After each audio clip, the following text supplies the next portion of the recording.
And welcome back here. Now, we're not with Tony Anise, the head football coach of Ferris State. He's still driving a GLIAC yacht all the way around Lake Michigan. But we are joined with quarterbacks coach and assistant coach Brian Rock and his two outstanding players, Adam Sealer, offensive lineman, and also Tentel Williams, outstanding defensive back. Coach, undefeated, national champions. That's two outstanding hallmarks. But how do you keep the team hungry and wanting more and not resting on those laurels? Well, I can't speak for Tony, but I can tell you this. Just as a guy that's walked in a couple of years ago and watched what he has created at Ferris State University, there's been a pattern of success, and it hasn't been a situation where you had to work to keep guys hungry. What he has done is he's done an unbelievable job of creating a culture where the guys take the next step, and when good players move on and graduate, the next guys know that it's their turn, and it's their turn to lead and make plays and do all the things that it needs to do to be successful. It's a culture of winning, and he's done a great job at really fostering that. And that's a great segue because you talk about guys moving on. Your outstanding quarterback has moved on, but you have to replace and replenish. Malik Mitchell is a guy that's in line for the job. What can we expect from him, and what does he bring to the table that can help carry on this tradition? Well, we've got a couple of guys that have a lot of playing experience in Malik and Evan Cummins, and a couple of young guys who we feel really good about. But I think one of the greatest things that you can do is you have a system in place, and not just for quarterbacks, but for all positions. You kind of almost reinvent your team every single year to play to the strengths of the guys that you have.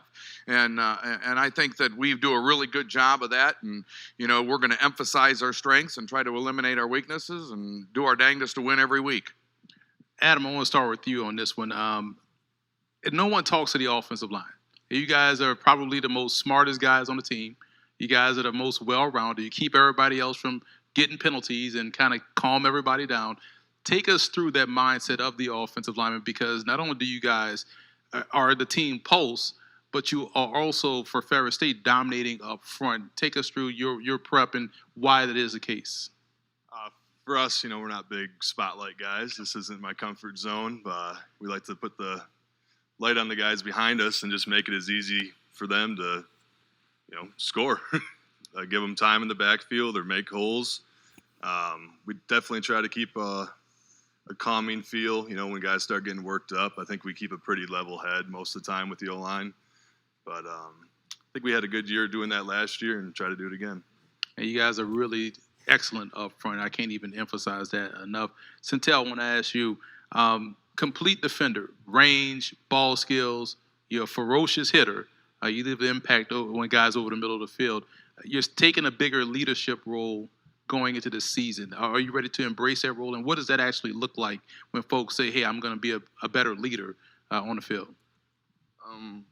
I would say for the most part, like I said, I like to lead by example, and I guess I'm ready for it.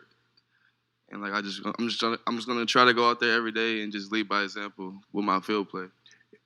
Follow-up question: wide receivers are chirpy, and they tend to talk a lot. After you guys have a physical discussion over the middle of the field, when do you know, person, that you're in their head, that you left an impact, that they won't come as aggressive across the middle the following play? You said when do I know? When do you know? It's just usually when they come to block me, they don't want to come as hard as when they block me, I would say.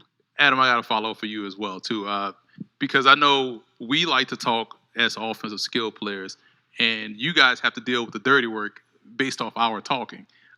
What's one of the biggest pet peeves you see out there from offensive line play that you kind of see and hear from everyone that doesn't really understand it? Well, I guess when the guys are getting chirpy, getting into each other, starting those fights, it's just making the guy across from me go a little bit harder as well, and maybe they get a little dirtier. So I don't love that sometimes, but we take it as it comes, and we're always going to back our boys up. So that's why you guys are excellent. Any questions that we have out there?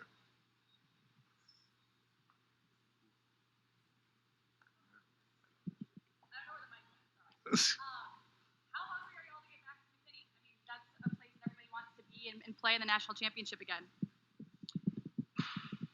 Well, I certainly that's a way distant future type of thing. You know, right now, I think teams have a tendency and they can get ahead of themselves. Right now, we got to take every day what's directly in front of us and live in today and do the best we can to win today and then win the week and so forth and so on. And then, you know, at some point in time, they're going to turn the scoreboard off and tell us all to go home and, you know, wherever that be. But I don't think our players get ahead of themselves. I don't think our coaches get ahead of themselves. And we got to just work hard every day to be the best football team that we can possibly be. And at the end of the season, then we'll evaluate how that went.